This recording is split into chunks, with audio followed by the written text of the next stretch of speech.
Robbie, I say we dismiss with the chit-chat and just start this thing, shall we? Let's do it. Shall we make this Saturday start to matter right freaking now? Yeah. Great, we do that with 3 simple words. 3 simple words as the weekend started. If you know it, you'll join me. Band, you know it, you'll join me. Let's do this. And Charlotte, if you don't know, you will learn and you will never forget, because this is what happens when you say these 3 words. All hail Satan!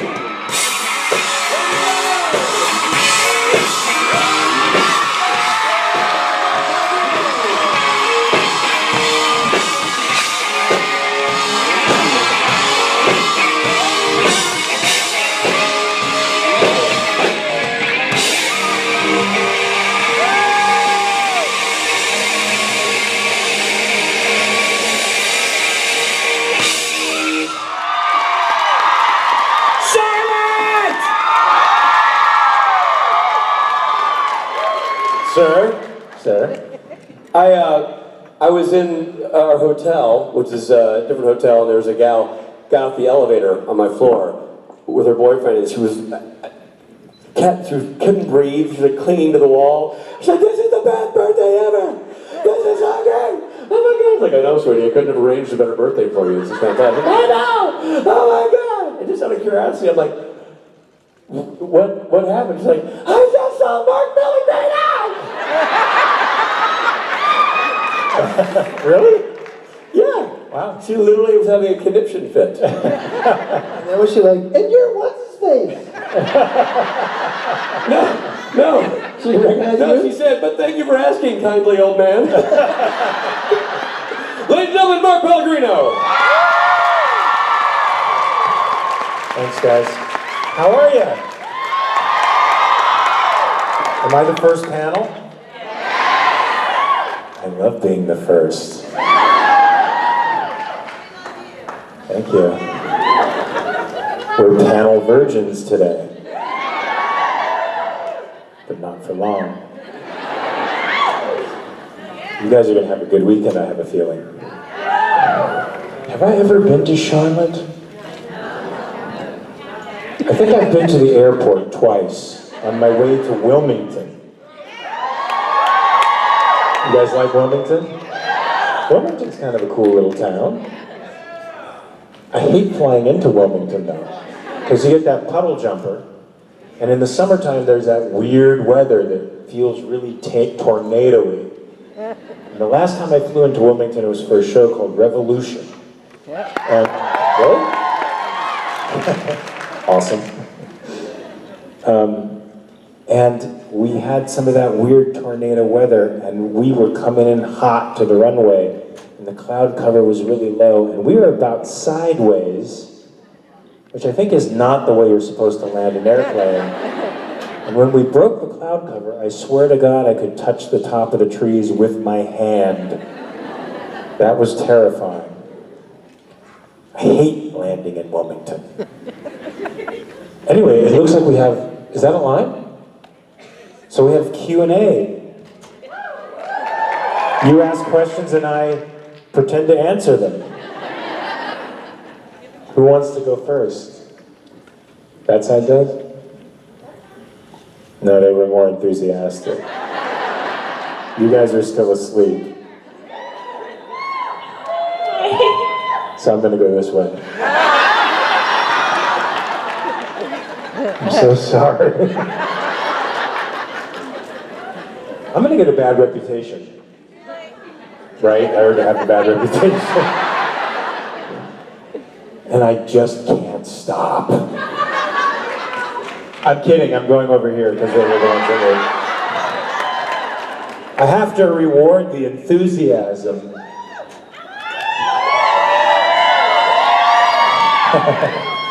It's too early in the morning for that. What time is it? That's like 8 o'clock my time. I was up late last night watching Unreal, which is now my new favorite show. You like it, Unreal? Have you seen it? Come on, man!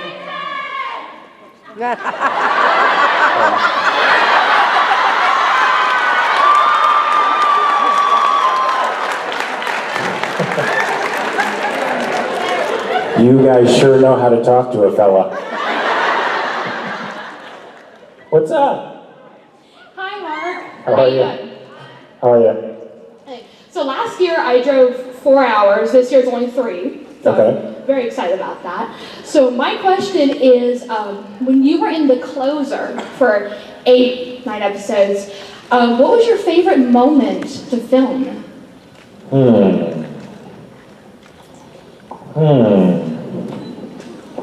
It's funny when I get asked questions like that, because I usually forget the episode immediately after I'm done with it. And that, I don't know if that's unusual, an effect of early onset Alzheimer's, or that, it's what actors mostly do because they have so much material they have to keep crammed in their head. But I hate to say this, because it sounds weird, but I like shooting the entirety of that. I mean, there were scenes where I got to best, booger, and those scenes were always fun to watch and get turned up and twisted up and beaten down. I think one of my favorite scenes was a scene in the office with everybody. All the principals were there in the room, and we were just sort of outfoxing the competition. I think they had come with a document that Kira Sedgwick's character was supposed to sign, and I'm like, don't do it. I throw it over my shoulder, and the whole story takes a nice twist from that point on. That was a really fun scene to do because I'm in the room with everybody and a future Academy Award winner, and it was I had a lot of lawyerly dialogue, some of which I was actually reading on a little page in front of me. I just pasted my lines there. If you see me looking down, it's because I'm trying to pick up the thought, because it was just too much crazy dialogue for me to learn. I don't see how people do procedurals. Do you guys like procedurals at all? What the? I have to say so much lame dialogue, just so much stuff that nobody would ever say. I don't see how they could do it. It's impossible. Anyway, does that answer your question? Right? Conference scene. I'm going to stick with that. I'm sorry, guys. Hi. How are you? Terrified.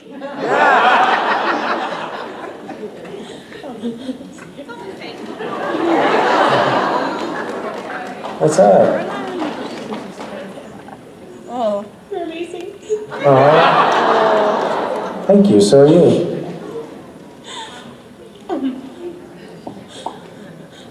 My question is,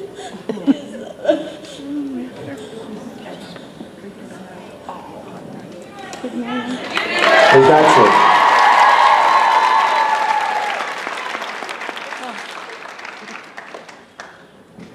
what was your favorite line to say as Lucifer? Awesome, good job. Once I read a script, it's gone. And I've seen almost all the episodes of Supernatural, and I don't know how you guys do it. I don't know how you keep the episodes, separated in your own minds, because it's all a blur to me now. How many episodes have they done? 250? I mean, like, massive number of episodes. More than that, right? I can't remember any of the storylines anymore. But I do remember snapping necks and cashing checks. It's what I do.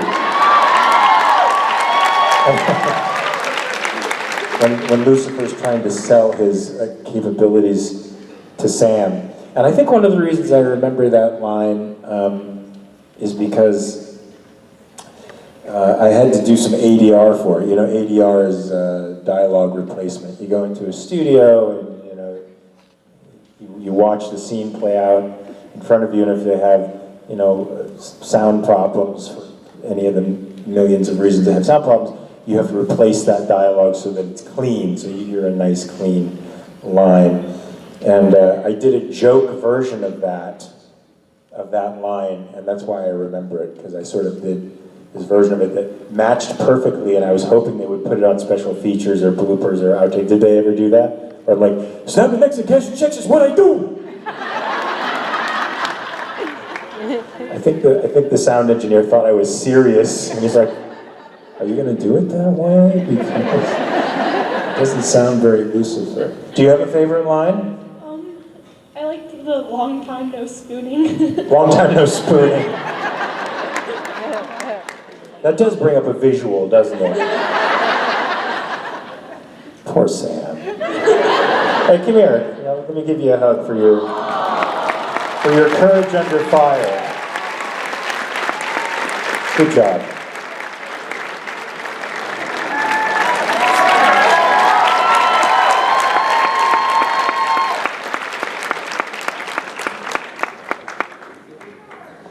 Wow. It takes a lot of courage to get up in front of people, right?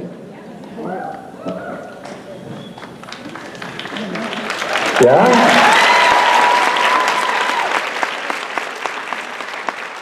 What's up?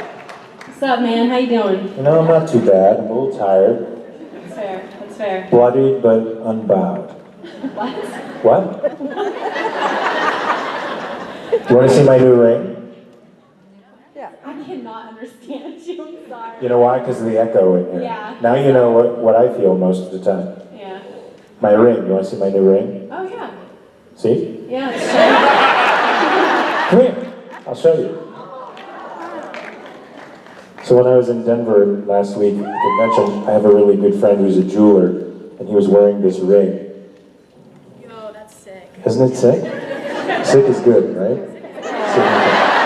It's not like that's making you nauseous, you actually think it's good. What's your question?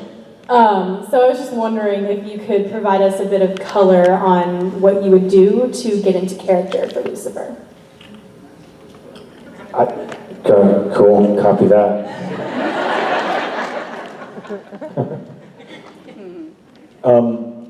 I don't have to do anything to get into character.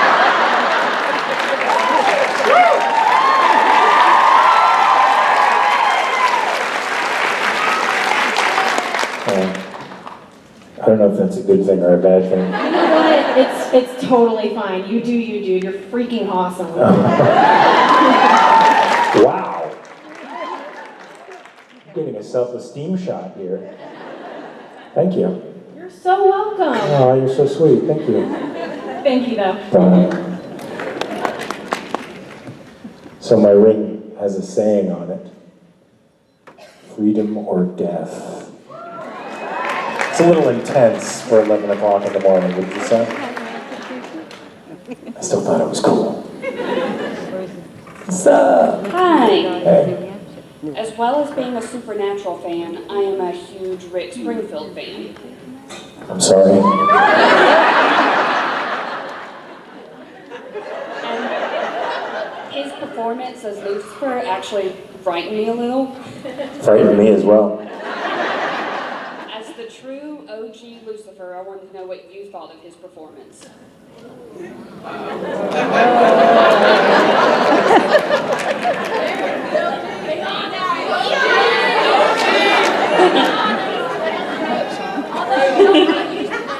He should have watched the show.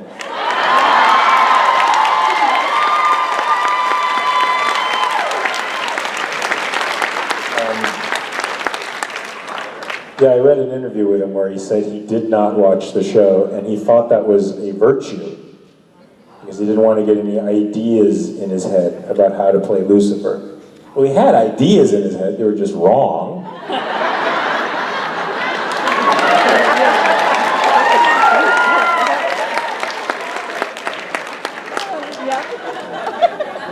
I'm in so much trouble.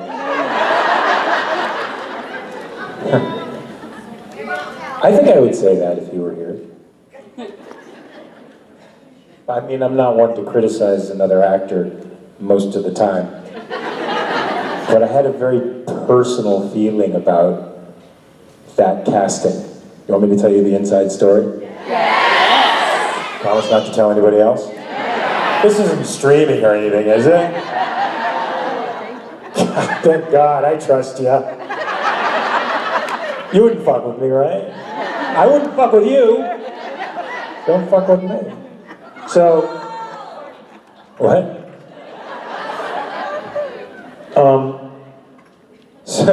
So I've developed a relationship with the folks at Supernatural over the years, right? I've been working on the show on and off since, was it 2008, 2009? I can't even remember. That's what I thought. Thank you for telling me how long I've been working on something. So, when you develop a relationship like that, you sort of come to that table with certain expectations. Is that wrong? No. Right? Okay. Like honesty, forthrightness. I mean, these are some things that you hope when you've developed a relationship with somebody that are, you know, virtues that are practiced between the two of you. Well, I think I might have gotten. I think I was scrolling through Twitter looking for a fight. I don't do that. And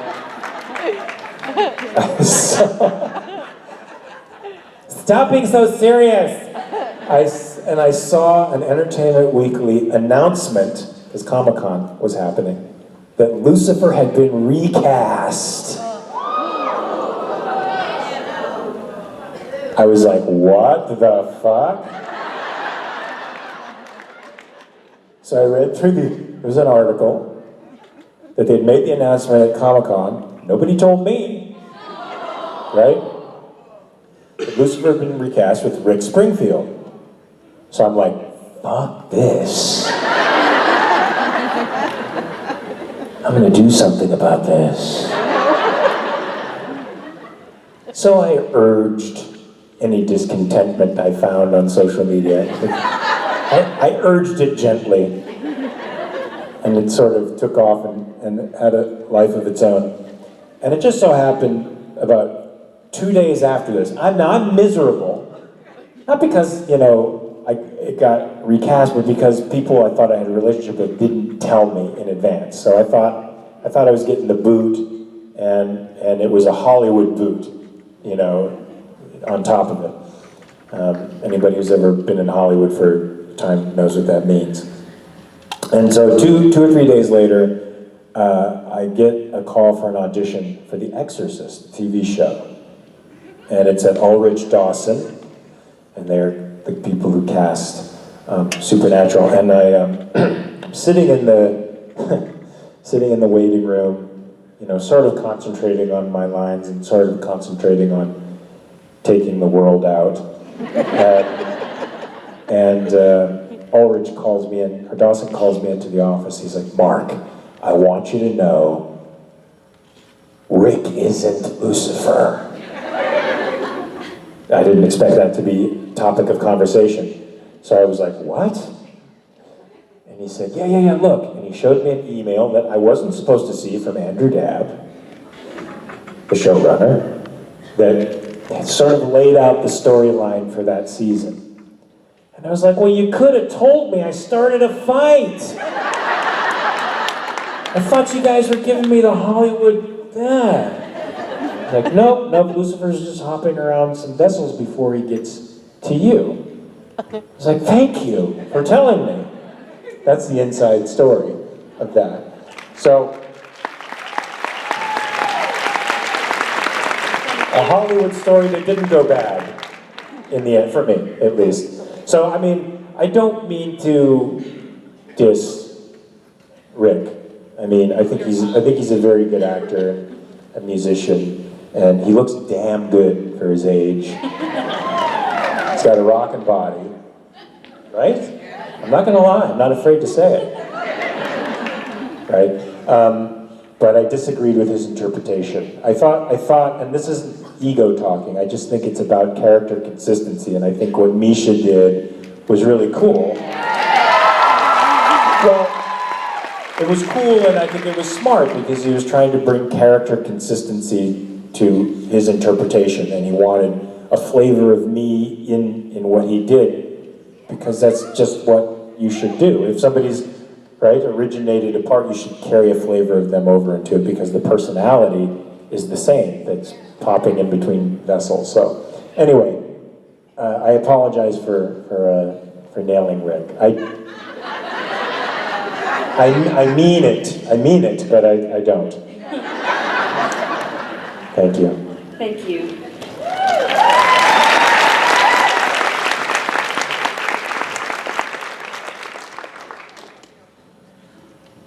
I'm sorry, Rick. I don't mean to be judgy. But I am. Why hide it? Hey, What's up, man? not much. How you doing? Good. So far, so good? Yeah. Awesome. But it's early. Yeah, it is Yeah. early yet, so Yeah. some time, we'll see. So I'm a big old book nerd, Yeah. right? And there's obviously a lot of literary references in Supernatural. You've got Paradise Lost, Dante's Inferno, the Bible. Really? It's weird. But I was wondering. I just never knew it, so you're teaching me something. Are there any places that you've drawn from to play such a compelling Lucifer, or are there any other representations of Lucifer that you find especially compelling? Oh, wow. I think there's so many Lucifers out there that are, I think, really, really good. Do you have a favorite cinematic Lucifer? I go back to Paradise Lost. What's that? I go back to Paradise Lost. No, cinematic. Sympathetic Lucifer. Cinematic. Cinematic Lucifer. Oh, Yes. golly. Al Yes. Pacino? Did you think Al Pacino was sympathetic? What's that? Was it? No, not really, but, In Devil's Advocate? So, What about Viggo Mortensen? Viggo Mortensen, love him. Yeah, Super charming, good looking guy, so, right. But did you like his Lucifer? yes. Yes, I did. Did you really? You sounded like you were like, never saw the movie, but... Because you went, yes. You're absolutely right. You said Viggo Mortensen. And I said, I like that guy. Sure. Let's be honest with each other, man. He was really good as Aragorn. I like that. He was. I'm just going to assume it was a lateral movement over to Lucifer. Right? Don't assume that. He is good though. He's just a plain good actor. Who else has played Lucifer out there? That cat from who played one of the nihilists in The Big Lebowski. He was Lucifer. Constantine. What's his name? I keep forgetting his name. You guys know his name? He was good. He was really weird and quirky and cool. Who else has played The Lucifer? TV show Lucifer that's out now, which is pretty rad. Oh, yeah. What? Who? Well, his name is Tom. Is it He's good? not that far. All right. I want different. I want to see that show, by the way. There's just so much television now. I feel saturated. I can't even get to Lucifer yet till I get to 50 other shows in my queue. But as far as literary inspirations, no literary inspirations. Okay, cinematic inspirations? No. All right, doing your thing. Right on. Thank you. Thank you.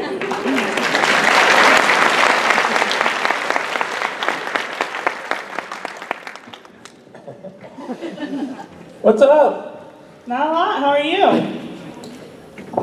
think I'm all right. Fantastic. Yeah. So you mentioned character continuity earlier, and my question kind of plays off of that. Right? Lucifer has been inside both Sam. Don't say it and like that. Cassian. I heard it start over there. Well, I haven't even gotten to the good part yet. What's that? Who did you better, Misha or Jared?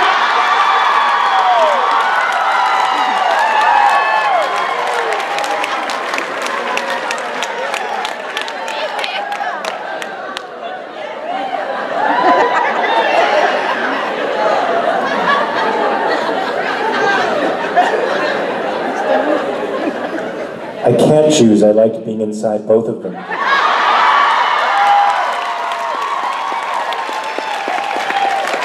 I'm gonna get so much crap for that later on. I know it. But you started it. I'm okay with that. You're all right with it? Yeah. Okay. You're not gonna get the avalanche of Twitter feed that I'm going to get for saying something like that. That's true. Do you forgive me, everybody in this room? Okay. We're good. Was that it? I answered your question. No, that was it. That was it? Good. Yeah. Thank you. Any new ships out there? Are there any new ships? What? That's not a new ship. Is that a new ship? Right, there's Cassifer and there's Samifer, right? That's old news. Rowena what? Oh, come on! I can't unsee that now.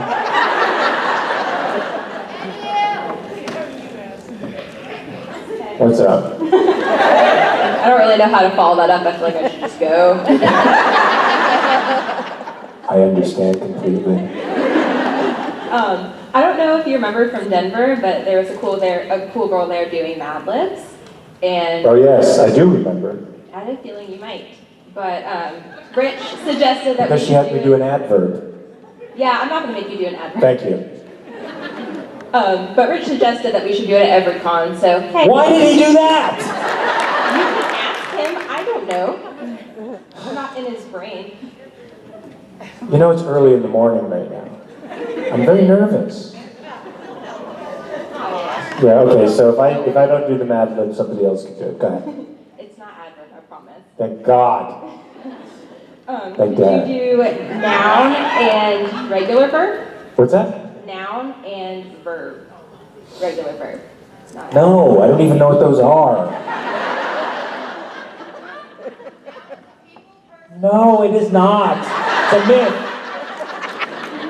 This is the postmodernist age. Don't you know that's a social construct? There is no such thing as noun and verb anymore. It's nonsense. I mean, you're Lucifer, so they are what you want them to be. Right? Speaker bottle. That's my thing. Speaker bottle. Okay. Noun verb. I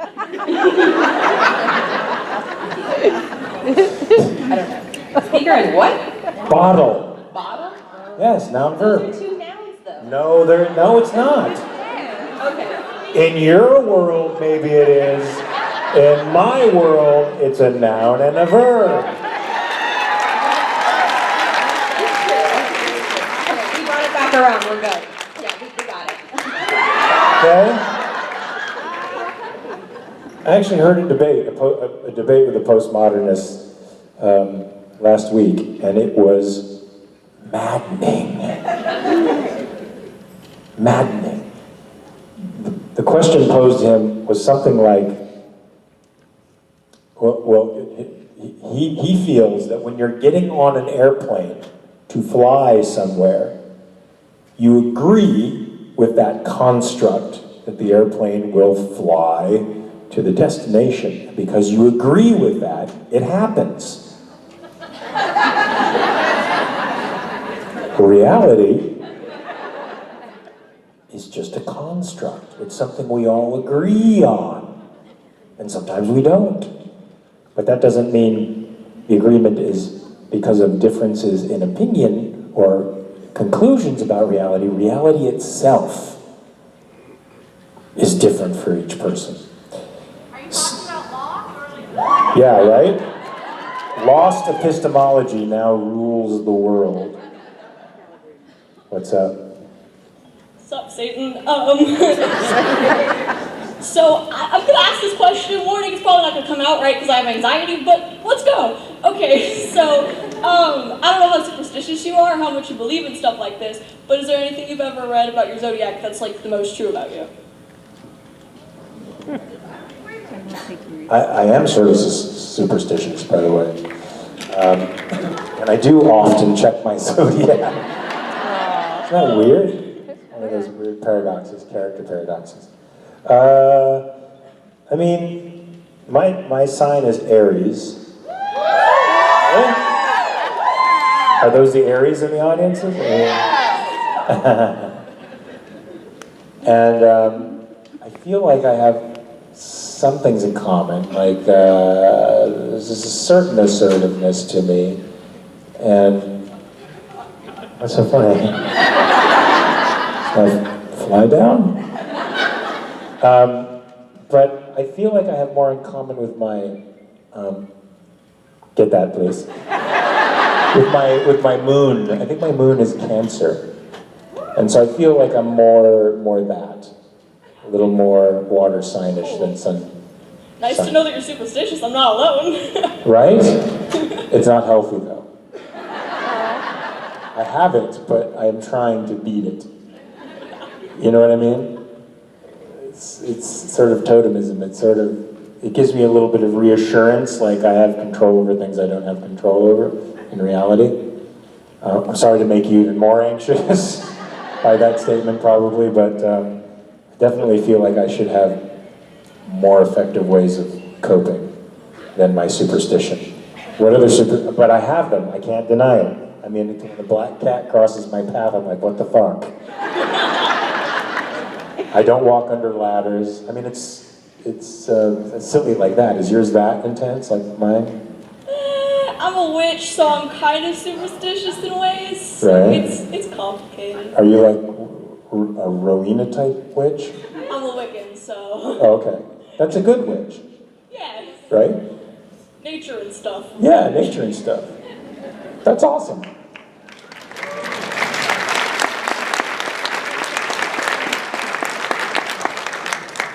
Magic. What's up? Oh, hi. Hey. Oh, jeez, it's my turn. It happens fast, doesn't it? Right? So I'd like to go a little deep, if you don't mind. Definitely think your safe word. So What's the safe word, just so I know? Kumquat. Huh? Kumquat. Kumquat?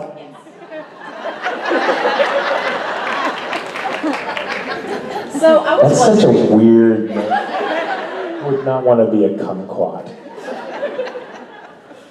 Go ahead. So I was wondering if being actual Satan on a show has influenced your spirituality in any way, as far as like your view of what is all out there, the afterlife, or any of that. Could you speak to that just a smidgy bit? Sure. Thanks. I've become more of an atheist. Odd, right? That feels odd.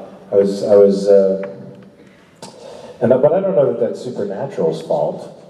I think that's just my philosophical evolution. Not to say that somebody who isn't an atheist isn't philosophically evolved, but I definitely have fallen out of any connection with the whole concept of God. There was a time I felt sort of connected to it. When I actually was a practicing Christian for a while. I read the Bible a number of times, went to church like 3 times a week. For like a couple of years, I really experimented with that. And Nichiren Shoshu Buddhism and Zen Buddhism, and just as I was trying to find my path, and only in the last 4 or 5 years, I think I settled into, yeah, it's just us. I feel that. Do you? Yeah. I mean, is that a disconcerting thought to you? I think it's both intimidating and relieving. Like, on the one hand, there's not some, on the one hand, oh, I'm alone, that's kind of scary, but then it's also just like, hey, nothing matters. I can do what I want. Well, I don't know that nothing matters.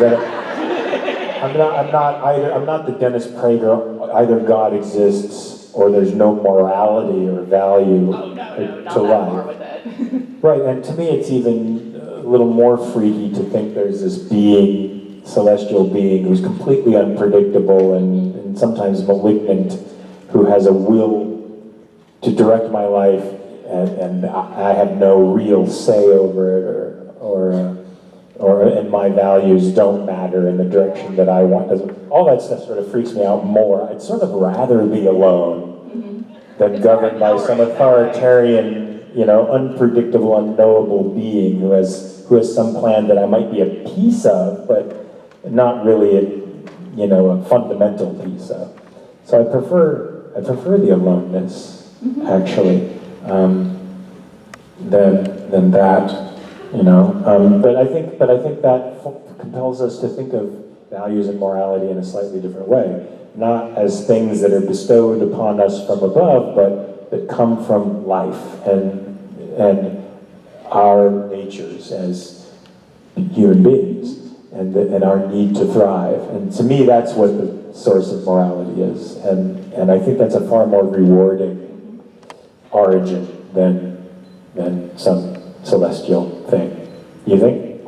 Yeah. Really? Yeah, that is actually way, you just kind of blew my mind a little bit. What's that? You blew my mind just a little bit. I did? Good job. Oh, thanks. Just a bit. Hang in there. This is it. Nothing else. Make it the best you can. Because you're not going to get a second chance.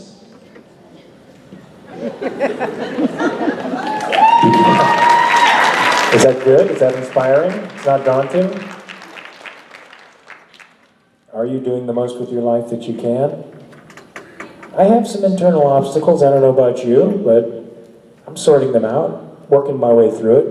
Right? Are you? That's the way. That is the way. Hey.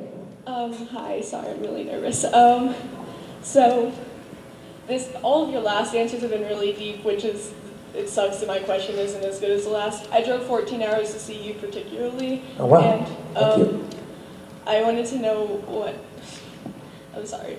I wanted to know what your favorite pickup line was.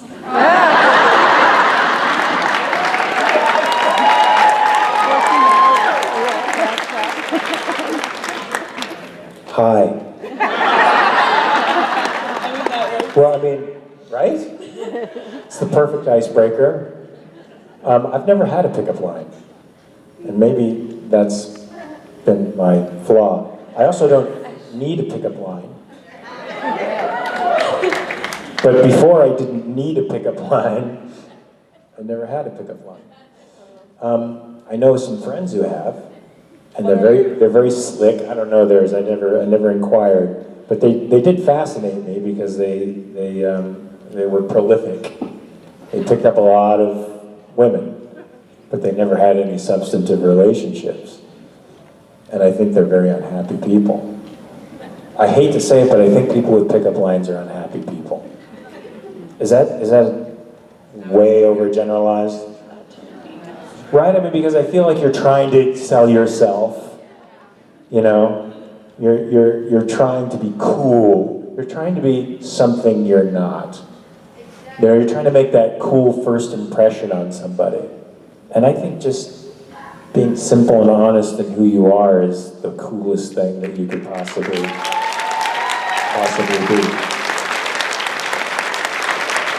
That was a good question. Why did you think that was a bad question? What? Why did you think that was a bad question? Because all the last one's been super deep, and that one's just... That's very deep. Well, you made the answer deep because you're just that talented.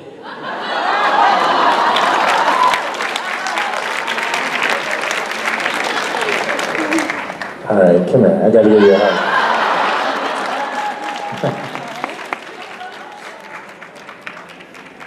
Thank you. It's a good question. Thank you. Wow. We're tapping into it this morning. Or is it just me? We are, right? Good. What's up? Hey. Hey. Side comment real quick. Yeah. A funny pickup line for you that I think would be funny is, hey, I play Lucifer, can I be inside you?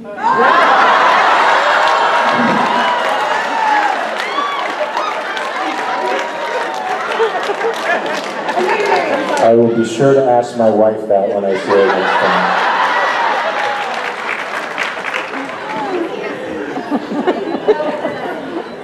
Okay, but my question... How crazy would that be if she says, nope. Not today, Satan.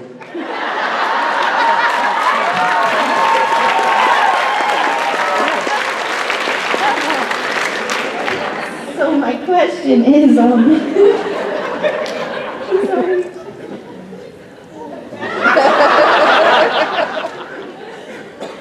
I'm sorry. So my question is, so spoiler alert if you're not caught up, Lucifer. I'm not caught up. Oh, really? Yeah, but go ahead. There's a really funny fight scene in the last episode you should watch. And I'm not in it? We know that just because you were killed off on Supernatural doesn't mean you might not actually come back. So you may come back, you may not. But is there any projects in your near future that we could be looking forward to? Yes. What is it? I'll tell you. No, I really can't tell you. I'm not fucking with you. I can't tell you. But we will be seeing you on the screen soon? Yes.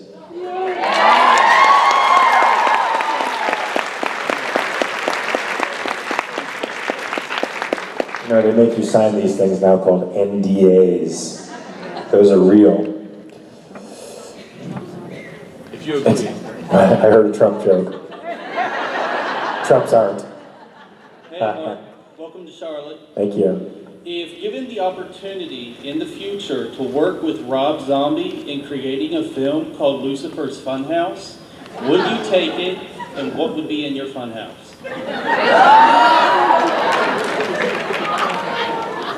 That's awesome.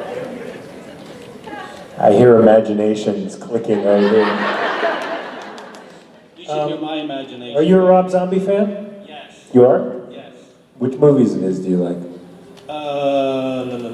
Halloween. There's a couple Halloweens. Halloween was too violent. Wasn't that? I'm sorry, that guy was violent.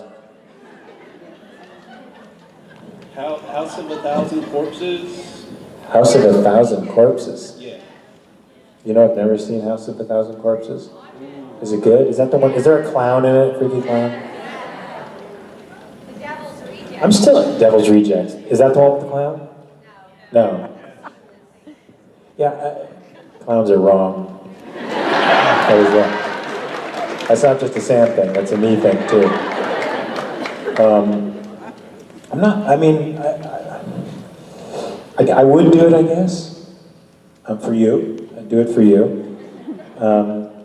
And what wouldn't there be in Lucifer's Funhouse? That's what I have to say. What wouldn't there be? Oh. No, clowns would be there. You kidding me? The place would be populated with clowns. What wouldn't be there? What would not? Yes. What wouldn't be in there? What would not be in Lucifer's Funhouse? A church. Are you kidding me? The church would be in Lucifer's Funhouse. What? Everyone's like, what? This is the back. What? I'd rather give you some ideas what would be in it. You just named some stuff that would be in it.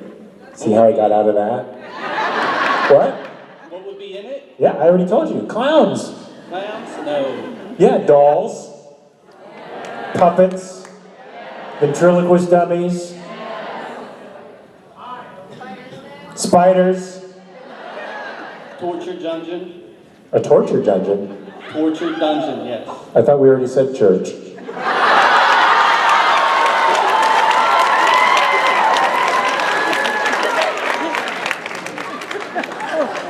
No, a torture dungeon would not be in there. So I don't know what to say.